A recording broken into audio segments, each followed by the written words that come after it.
Then we would like to start a new part of the atomic physics part.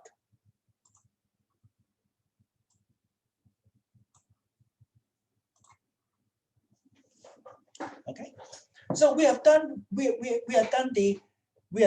the hydrogen into it many details. Okay, that part is useful for various reasons. First of all, we see some very fundamental stuff: fine structure, spin orbit interaction, even hyperfine interaction. And all these effects also happen in other atoms. It is advantageous to use the hydrogen atom as the context because it's simple and because we know the bare hydrogen wave function solutions so that we can do perturbation, right? But all these effects, Zeeman, fine structure, you can find it in the spectrum of all atoms. Okay, so now it's time to study how to analyze the physics of helium, of lithium, of sodium, of uranium. Okay, that is the biggest atom that is stable on Earth. Element 92, all right? But the first part, this part, I would like to tell you that this is a very difficult problem, but don't feel bad, no one can solve it analytically. And therefore, we need to look for approximations. So that is the first part. The second part, we will look into the simplest problem of multi-electron atom helium. We try to look into helium ground state and how possibly we can do something about this two-electron atom. And after we go into that, using perturbation, things like that, variational calculation, we have some sense about how to turn a many electron atom problem into single electron problem. Of course, approximately. But this exercise of turning a many electron problem into an effective but approximate single electron problem permeates through atomic physics, molecular physics, and solid state physics. And that is a big part and very important concept in the development of these branches, very important branches of physics. In our course, I would like to convey the big concept and idea.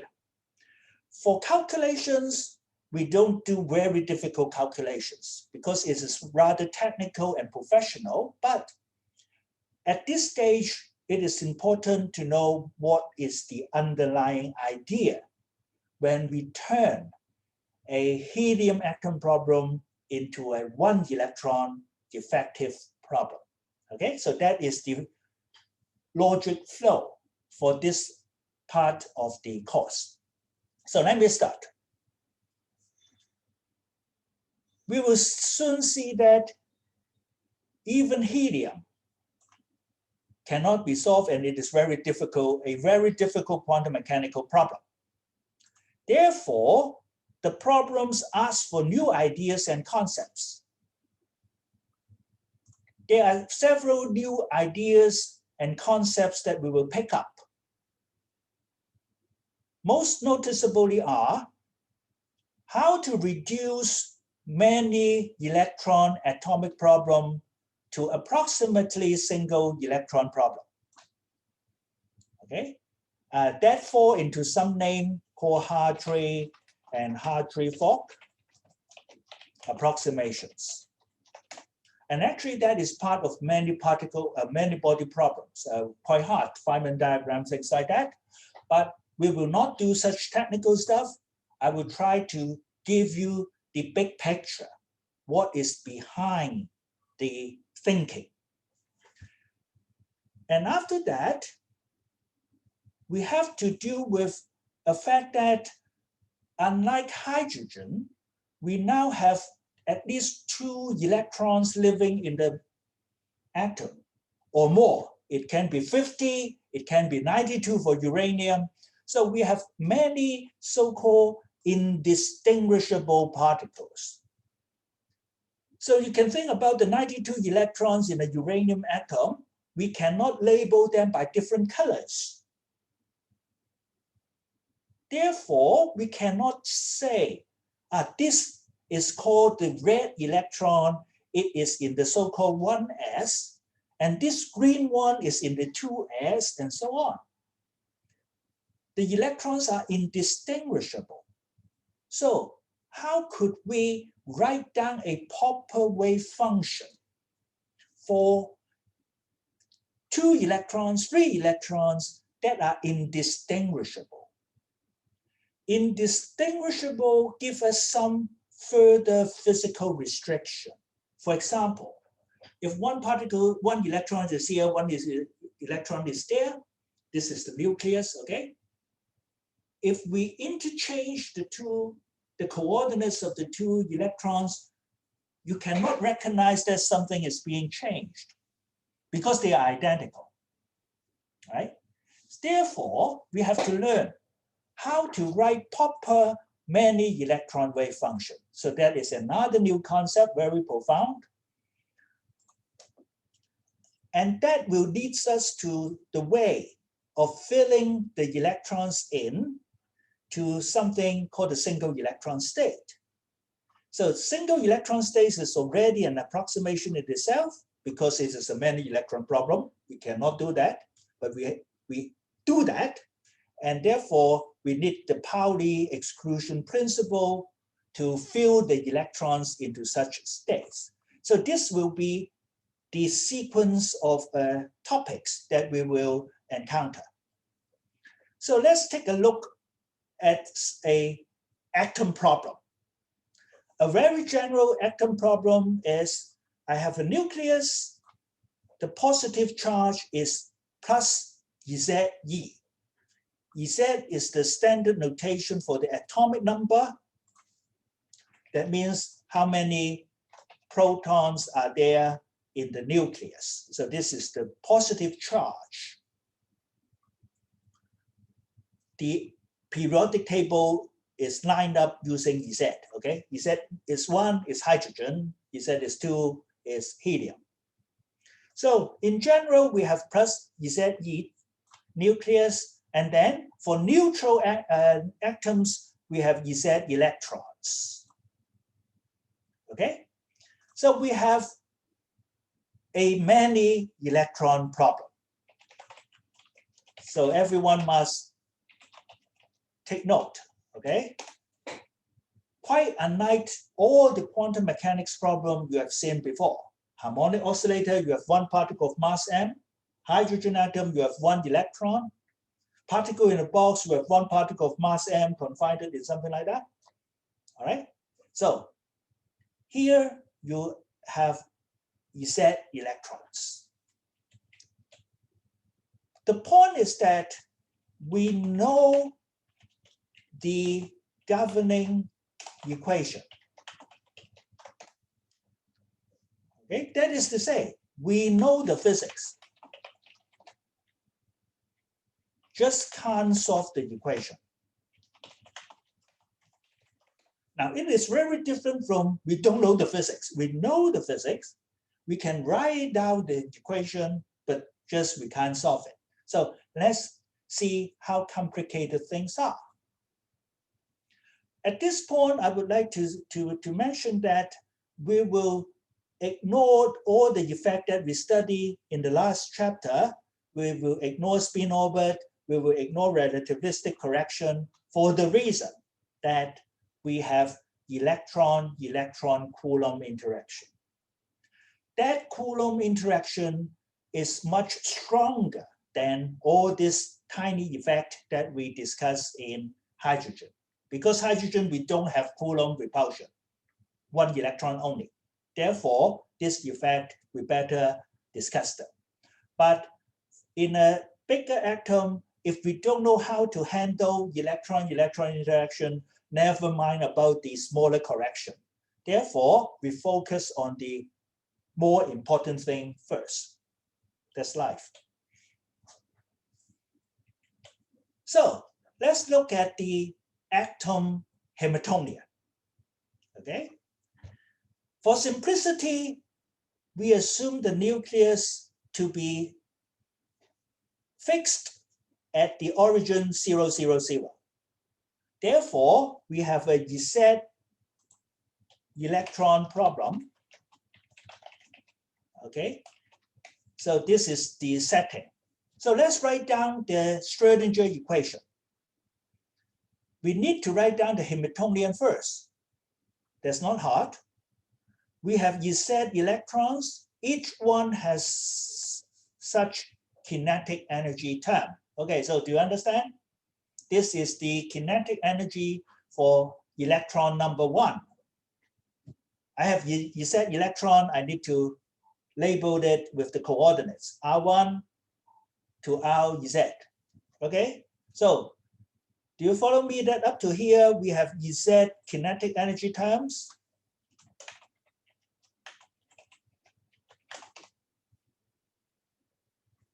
Is that okay?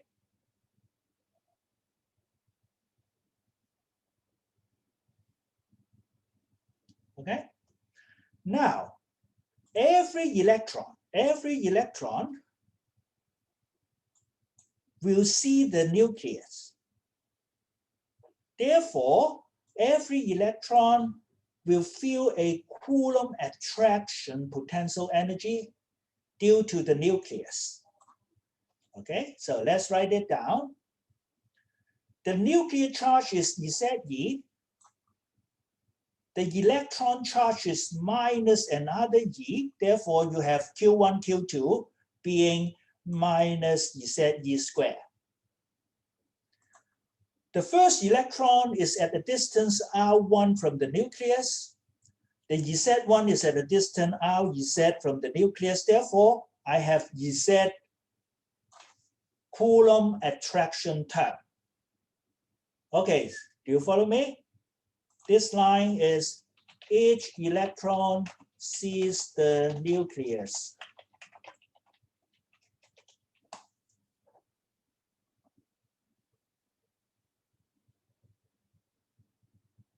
Is that okay?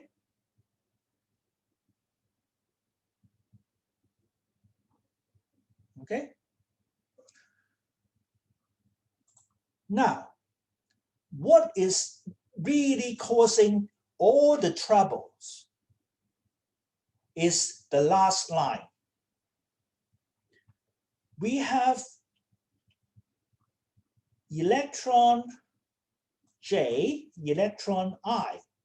Now, they interact with each other through a Coulomb repulsion. Do you follow me? Again, we can write down the energy into the Hamiltonian. That is E squared divided by the distance from Ri to I electron to the J electrons, right? And there are many pairs. This can interact with the other thing called K, the I can interact with the other thing called L, and so on. So you have many pairs. So I'm tired of writing it out. I just write IJ pairs. You count how many of them, okay? So it's Z times Z minus 1 over 2 pairs. Do you follow me? Nonetheless, you don't double count. That's the problem, okay? That's the point. And each one is E squared over the separation between the two coordinates of the electrons, okay? And most importantly, this is a plus sign, signaling it is Coulomb repulsive potential energy, okay? So there are many terms of this form because there are many pairs. All right, now let's go back. This is the Hamiltonian for any atom, neutral atom.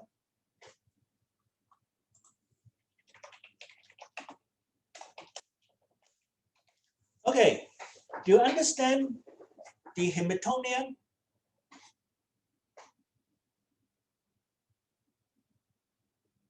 Everybody, do you understand the Hamiltonian? Okay. Now, if you understand the Hamiltonian, that means we know the physics. Because the Schrödinger equation is just H psi equals E psi. Done. We know the equation. Okay? That is very different from some other branch, like QCD. The interaction is not very clear what is happening between how quarks interact, for example. Okay? Here we know everything. We know how to write it down in one page. Okay? It's rather simple. We can write it down. Okay? But there are many terms, I must say. You can simplify it to Z equals 2, then you only have 5 terms. Okay? Electron, kinetic, 2 terms. Electron see the nucleus, there are 2 terms. And the electron repulsion, only 1 term, because there's only 1 pair. That will be the easiest atom to do. Nonetheless, nobody can do it. Okay? So this is the Hamiltonian. And now it's time to appreciate the things that this term does to us. Basically, it killed the problem. This Coulomb electron-electron interaction term makes the problem extremely difficult. Think about it. If this term is not there, or we can ignore this term, for example, now life will be easy for us. Okay, now think about it. If this term is not there, do you see that I will have separated the variables? Now, this is the kinetic energy of the first electron. This is the potential energy that the first electron sees the nucleus. And they are separated from all the R2, R3 to RZ. Do you see? So I can group these 2 terms together and we have a R1 function. Similarly, the second electron coordinates are separated from the rest. The Z1 are separated from the rest. Therefore, if this term is not there, we can use separation of variable and we can separate them into 1 electron problems formally and exactly. Okay, do you understand what I'm saying?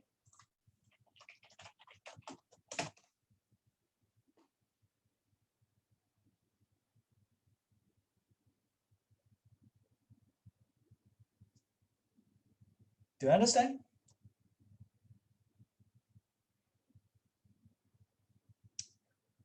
The point I want to bring out is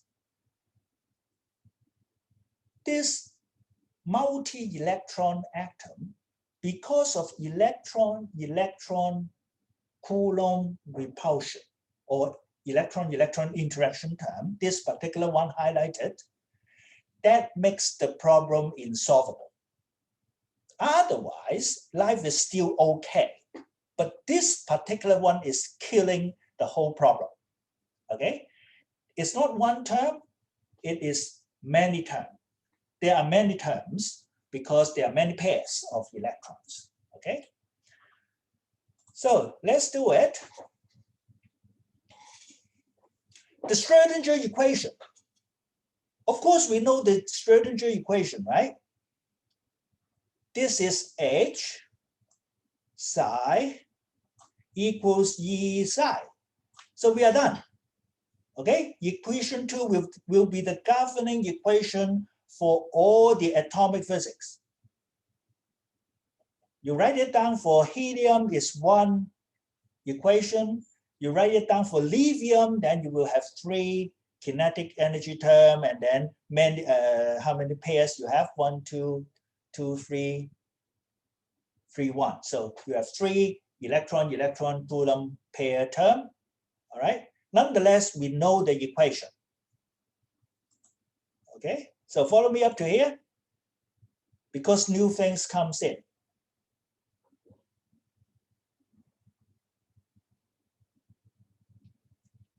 Okay.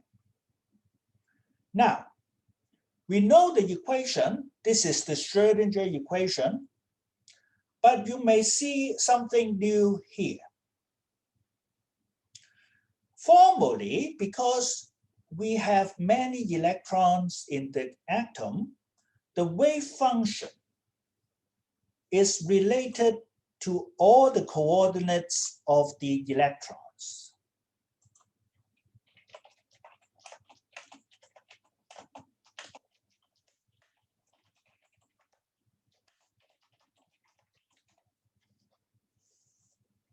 Okay, so do you understand this point?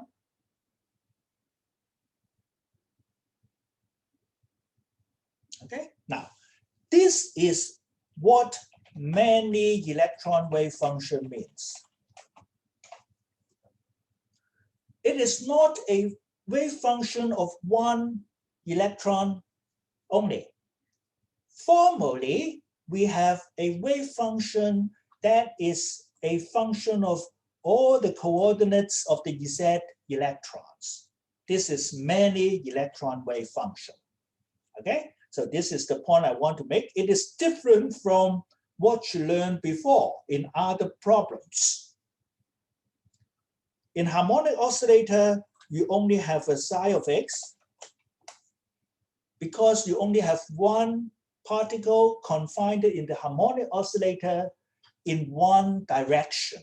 That's why you have an x only. Okay, but now we have Z electrons. There are 3 Z coordinates here. Each one has x, y, z. Okay, that is rather complicated. Nonetheless, the point, at least, we know the equation. All right. Second concept, there is an energy. In the Schrödinger equation, what does it do to us?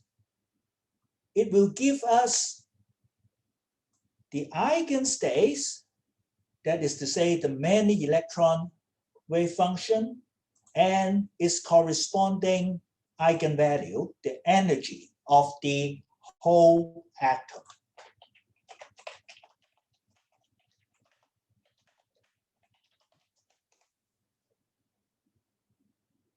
That is what E means. Because in high school, even in year 1 chemistry course, everybody tends to think about, one electron is in something called 1s, another in 1s, up, down spin, and then 2s, and then things like that. When you use those ideas, you have made many approximations already. More formally, we should think about the helium atom, the ground state is this energy. It is a 2-electron system. This whole system, the lowest energy is this number. Okay? Then you can ask, what is the next value, the higher one? That will be the first excited state of the whole atom. What is the second highest one? That will be the second excited state of the whole atom. That is the proper way to think about many electron problems. Okay, do you follow me? Okay, is that okay? I want to introduce the right way to think about the problem first before we start doing approximation and get back to the whole picture at the end. Then you understand the real thing is here. We make approximations, then we arrive at this very common picture. Do you understand? Okay. And this is actually a big part of physics. in higher level, advanced level courses, you will have many-body problems, for example, a course called many-body problems, many-body physics, and that has to do with how to handle the electron-electron interaction term better than we are going to do here. Okay, that is why we have in postgraduate course a course this term called many-body physics.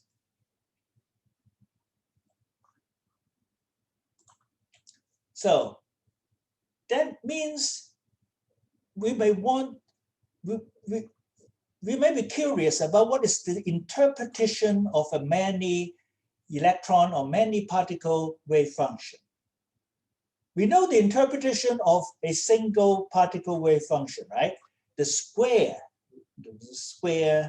will be the probability density of finding that particle. We only have one particle in that location inside a small box. Okay. Now that can be generalized to many electron, many particle wave function. For example, two particle case, we have R1, R2. Again, we have the complex conjugate multiply into itself, but we have two particles, we have two tiny volumes. Okay, d tau 1, d tau 2. More explicitly, this and that, two boxes, tiny boxes. And that is the meaning of which is we have one particle in this location in the small box there, and another particle in the R2 in this location in the small box there. Okay, so that's natural, all right?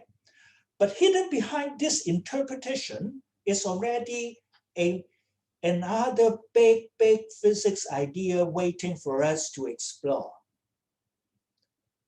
We mentioned that the two electrons living in an atom, helium, we can hardly distinguish between them. We cannot call it red or green. So we know that this is one coordinate R1 and R2, but if we exchange R1 and R2, we would expect nothing will have been changed for this interpretation, right?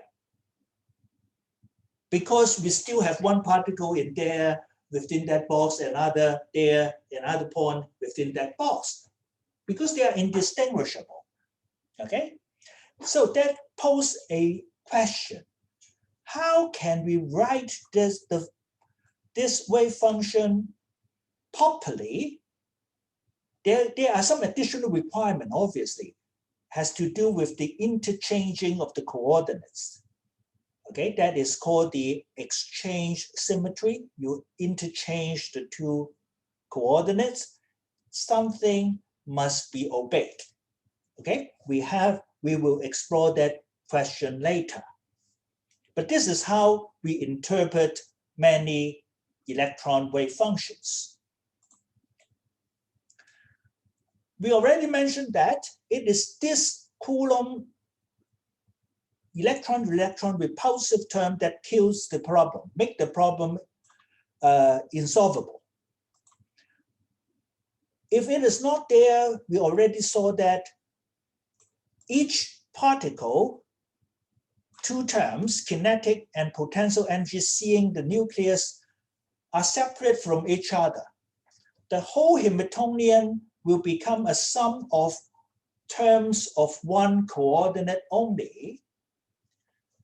Therefore, we can exercise the separation of variables so that the wave function becomes a product of single electron states. Therefore, we will have single electron Schrödinger equation to solve. For example, this one, okay? So we will have, I can call this one is a H of the I electron, because it only has to do with the I electron. Therefore, I will have a Schrödinger equation, only one coordinate,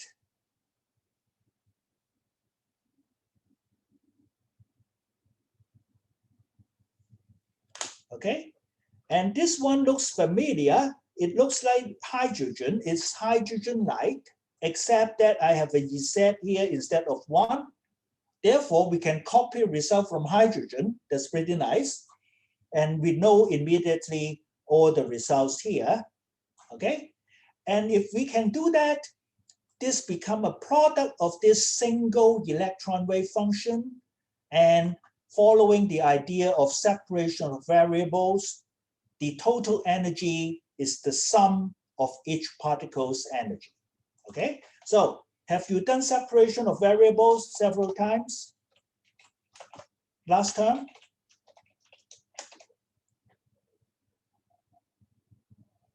Have you done that? Okay, so I hope that you understand what I'm saying. The wave function in separation of variable becomes a product. The energy becomes a sum. Okay, so that's why that's what I'm trying to emphasize here. Okay, so you see how bad this thing is, right? When this is here, all of this, you cannot even separate the variables, okay? But something should come to your mind, right? How about this? Even this Coulomb interaction energy is expected to be rather big. How about this? Can we take this as the unperturbed problem and then take this term as the perturbation? At least we can try something. Do you see? Because this part is exactly solvable. Separation of variables. So that may be something interesting to try, right? At least in our toolbox, we have 1, 2, perturbation that we can try. Okay? And we will do that for the helium atom next time. We will try, and the result is very, very meaningful. I don't mean the result is very, very useful. It's not accurate, but it points to a way of handling this electron-electron interaction term in an approximate way and reducing this complicated many electron problem to effective one electron problem without entirely ignoring this term. We want to include some effect of this term into the one electron equation. Okay, so at least if you think through the problem, there's something that we can try. Okay, so this term makes separation of variable cannot be done.